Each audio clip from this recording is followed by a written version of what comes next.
Bismillahirrahmanirrahim. Assalamualaikum warahmatullahi wabarakatuh. Baiklah, Ananda sekalian, kita berjumpa lagi di kelas kita pada, hari ini. Nah, di mana di sini kita, akan perkenalkan dulu. Perkenalkan nama saya Masyita, dengan NIM 1830108043, jurusan Bimbingan dan Konseling semester 6 di IAIN Batu Sangkar. Baiklah, Ananda sekalian, sebelum kita memulai pembelajaran kita pada, pada hari ini, alangkah baiknya kita membaca doa terlebih dahulu. Nah, alhamdulillah, kita telah membaca doa. Apa kabar, Ananda sekalian pada pada hari ini? Semoga selalu berada di, lindungan Allah Subhanahu wa taala dalam nikmat sehat, nikmat iman dan nikmat Islam, dan diberikan kelancaran rezeki oleh Allah Subhanahu wa taala. Amin amin ya rabbal alamin. Baiklah, Ananda sekalian, telah kita buka dengan berdoa, kemudian kita lanjut mengabsen. Nah, jadi kita tidak usah mengabsen. Untuk rekan-rekan sekalian yang telah menonton video ini, kita akan melakukan bimbingan, klasikal secara online. Baiklah, dalam zaman sekarang ini, apalagi kita dihadapi oleh pandemi pada saat ini. Nah, mungkin kita menjaga jarak, di mana kita tidak boleh, berkumpul di keramaian. Nah, jadi mungkin ada sebagian dari instalasi sekolah yang sekolah daring, namun mungkin ada sebagian lagi yang sekolah tetapi dibatasi muridnya untuk sekolah. Nah, jadi kita melakukannya secara daring saja, melakukan bimbingan klasikal secara daring. Baiklah, Ananda sekalian yang menonton video ini, baiklah, saya akan menyampaikan, tujuan dari layanan ini, di mana layanan ini bertujuan untuk memberikan, wawasan kepada kita semua untuk bagi yang menonton video ini. Nah, di mana, mengenai materi kita membahas, tentang baiklah, di sini kita akan membahas tentang materi, yaitu, mengenal apa itu profesi, karakteristik profesi, kemudian apa macam-macam profesi.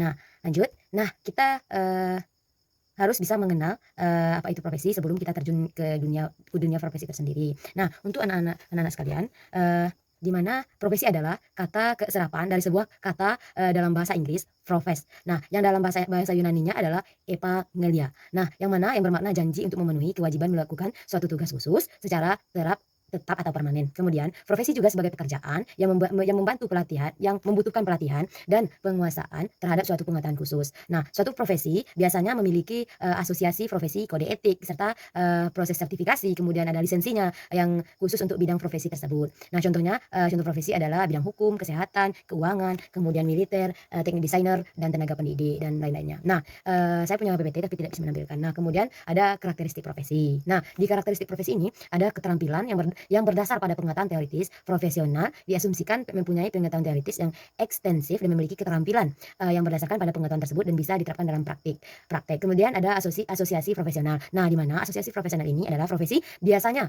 memiliki badan yang diorganisasi oleh para anggotanya. Nah, yang dimaksud untuk meningkatkan status para anggotanya itu sendiri. Organisasi profesi tersebut biasanya memiliki persyaratan khusus untuk menjadi anggotanya. Nah, kalau kita masuk asosiasi profesi ini, kita harus, memiliki persyaratan khusus untuk masuk ke dalam, anggota dari organisasi profesi itu sendiri.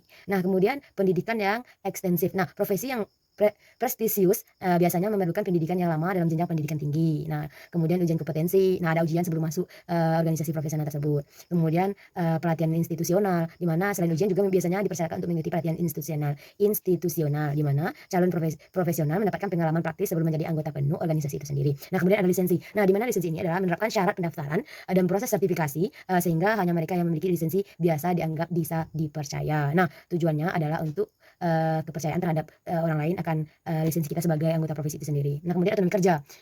Profesional cenderung mengendalikan kerja dan pengetahuan teoritis, mereka agar terhindar adanya intervensi dari luar. Kemudian ada kode etik. Nah, di kode etik ini, di mana organisasi profesi itu sendiri biasanya memiliki kode etik bagi para anggotanya. Nah, contohnya, disiplin bagi mereka, untuk tidak melanggar aturan. Kemudian mengatur diri. Nah, harus bisa mengatur diri organisasinya sendiri tanpa campur tangan pemerintah. Kemudian layanan publik dan altruisme ya, di mana diperoleh penghasilan dari kerja profesinya dan dapat dipertahankan selama berkaitan dengan kebutuhan publik, seperti layanan dokter berkontribusi terhadap kesehatan masyarakat. Nah, kemudian status dan imbalan yang tinggi. Nah, di sini profesi yang paling sukses akan meraih status yang tinggi, prestisenya dan imbalan yang layak bagi para anggotanya itu sendiri. Hal tersebut bisa dianggap sebagai pengakuan terhadap layanan yang mereka berikan bagi masyarakat. Nah, baik layanannya juga akan tinggi status imbalannya. Nah, next kita lanjut. Nah, kemudian kita masuk kepada macam-macam profesi. Nah, Ibu serahkan pada Anda sekalian, mungkin tahu, apa itu macam-macam profesi? Nah, Mungkin ada Anda yang tahu. Nah, sudah terbayang ya bagi kita ada banyak macam-macam profesi. Nah, ada montir contohnya kan. Ya, montir ada orang yang memiliki keahlian dalam memasang dan memperbaiki mesin atau kendaraan. Nah, itu adalah montir. Nah, kemudian tugasnya itu membenarkan memperbaiki kerusakan mobil, perbaiki kendaraan, pengecekan mesin dan lain-lain untuk menanggulangi kerusakan. Kemudian ada jaksa. Nah, macam-macam profesi itu banyak ya. Ada jaksa. Jaksa juga adalah seorang pegawai pemerintah yang bertugas untuk menyampaikan tuduhan atau dakwaan atas proses pengadilan kepada orang yang diduga melanggar hukum. Nah, tugasnya itu melakukan penuntutan, itu melakukan penetapan hakim dan putus pengadilan. Nah, kemudian lanjut ke ada hakim. Nah, hakim ini adalah orang yang berperan sebagai pemimpin dalam persidangan yang terjadi. Tugasnya itu memutuskan hasil dari sidang itu sendiri. Nah, mungkin ada dan sekalian ingin jadi hakim nantinya. Nah, jadilah hakim yang jujur dan hakim yang amanah. Nah, kemudian ada apoteker. Apoteker ini adalah profesi bagi seorang yang telah mengucap sumpah jabatan dalam bidang ilmu kesehatan dan kimia setelah lulus ujian kompetensi apoteker. Nah, tugasnya itu mendesain, memproduksi dan mendistribusikan obat, meracik obat untuk menyembuhkan penyakit pasien, kemudian konsultasi dengan pasien, kemudian obat yang diresepkan oleh dokter, mengawasi obat yang diresepkan oleh dokter, kemudian menghitung dosis dalam obat-obatan tersebut. Nah, jadilah seorang apoteker yang amanah dan jujur. Nah, jangan ada nggak asal-asal obat aja, obat aba-aba seperti itu. Nah, kemudian ada atlet. Nah, atlet ini adalah seorang olahragawan yang menekuni bidang olahraga tertentu dan sering mengikuti perlombaan resmi dalam tingkat daerah, nasional maupun internasional. Nah, tugasnya adalah melakukan latihan secara rutin, menjaga kebugaran, pola hidup sehat, kemudian mengikuti berbagai macam perlombaan. Nah, kemudian skill dari waktu ke waktu, uji coba sebelum uji maju ke kompetisi. Nah, kemudian selanjutnya ada arsitek. Nah, siapa yang ingin jadi arsitek? Nah, mungkin ada Anda sekalian ingin menjadi arsitek. Nah, arsitek adalah seorang ahli yang bekerja dalam bidang ilmu bangunan arsitektur. Dia itu merancang kerjanya, merancang, mendesain, kemudian memperkirakan anggaran, kemudian pengontrolan pembangunan sampai selesai. Nah, yang tugasnya mengelola tata ruang dari bangunan yang akan dibangun oleh para buruh itu sendiri. Nah, ada penulis. Nah, mungkin Anda tahu penulis itu melakukan pekerjaan menulis atau menciptakan suatu karya tulis dalam goresan tinta, di mana dia ada naskah novel, ada naskah, ada cerpen maupun buku-buku lainnya. Nah, kemudian ada wartawan. Nah, mungkin ada rekan Anda sekalian yang ingin menjadi wartawan. Nah, tugasnya adalah orang yang melakukan kegiatan di bidang jurnalistik. Nah, baik itu mencari, mengumpulkan, mengelola dan menyajikan informasi atau berita untuk dimuat di media massa. Nah, tugasnya ini secara luas seperti televisi, radio, koran dan lain-lain. Nah, tugasnya ini mencari ini yang trending pada sekarang ini. Contohnya kayak corona kan. Oh iya, ini corona ini trending, ini yang paling trending. Nah, seperti itu. Ada tugas wartawan itu mendapatkan berita dengan cepat. Nah, kemudian yang mencari mendapatkan berita dengan cepat yang viral kayak gitu kan. Nah, kemudian ada chef. Chef ini adalah seorang yang bertugas membuat resep. Nah, resep menentukan dan menakar bahan masakan. Nah, dia ini tugasnya itu memasak, menakar oh ini tepungnya segini, apanya segini seperti itu. Nah, mungkin ada Anda sekalian ingin menjadi chef, mungkin ada tahu pekerjaan chef itu membuat kreasi makanan dan berbagai kreasi. Nah, seperti itu. Dan bereksperimen. Oh ya, ini masakan Italia seperti ini dimodifikasi. Nah, seperti itu.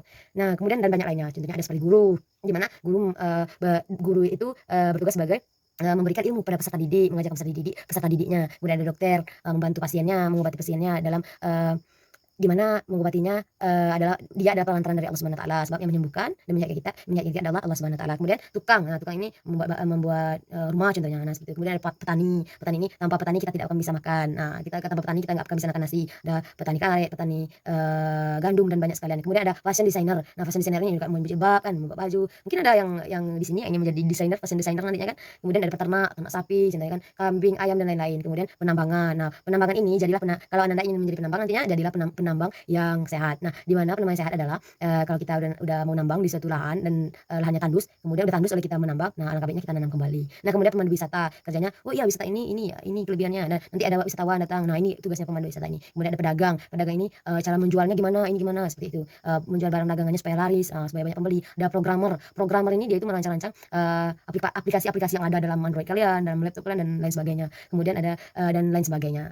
Nah, kemudian baik Ananda sekalian yang menonton video ini, mungkin Ananda bisa membayangkan sekarang aku ingin menjadi apa nanti. Nah, aku ingin menjadi apa setelah SMA ini. Nah, kemudian mungkin ada Ananda sekalian di depannya ada buku, tolong carikan buku terlebih dahulu. Silakan ambil buku secari kertas. Nah, ambil secari kertas.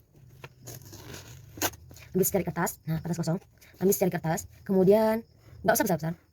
Kemudian di situ tuliskan apa Anda ingin menjadi apa setelah ini, 5 tahun ke depan Anda ingin pencapaian apa. Nah, tulis 5 yang ingin Anda capai untuk di masa depan, 5 tahun ke depan atau 10 tahun ke depan. Nah, catat. Nah, setelah Anda catat 5 yang ingin Anda capai, 5 atau 10 tahun ke depan, 5 poin yang ingin Anda capai. Nah, 5 poin yang ingin dicapai 5 sampai 10 tahun ke depan. Nah, seperti ini. Nah, silakan kemudian tulis poinnya 1 2 3 4 5. Nah, silakan Anda ingin menjadi apa yang ingin Anda capai nantinya. Contohnya saya ingin menjadi ini, saya ingin sukses. Nah, silakan. Nah, mungkin sudah siap. Nah, silakan simpan secari kertas itu. Kemudian simpan kertas itu, kemudian evaluasi untuk 5 atau 10 tahun ke depan. Nah, tanamkan dalam hati Ananda bahwa, besok saya ingin menjadi ini dan saya ingin mencapai ini. Nah, harus dengan semangat yang gigih, kemudian dengan, jiwa yang produktif, inovatif. Nah, nggak, rebahan kayak gitu kan. Nah, kemudian, baiklah mungkin kita tidak bisa membentuk kelompok sebab kita melakukannya secara online dan, di pertemuan besok kita akan mengevaluasinya. Nggak usah 5 tahun ke depannya, tetapi, 1 minggu setelah ini kita akan mengevaluasinya apakah saya sudah mulai merancangnya atau, melakukan, untuk perubahan ke depannya. Nah, kemudian, mungkin Ananda bisa menyimpulkan apa yang saya sampaikan tadi, apa itu profesi dan apa saja pekerjaan profesi itu sendiri. Nah, baiklah kita cukupkan pertemuan kita pada, malam hari ini, kurang lebih 16 menit lebih, mungkin 16 menit atau 17 menit, 20 lebihan lah. Nah, semoga kita bisa berjumpa kembali, jangan lupa subscribe, like, dan komen, kemudian share, YouTube Masyita 99 ini, 73 ya, sekian, wassalamualaikum warahmatullahi wabarakatuh.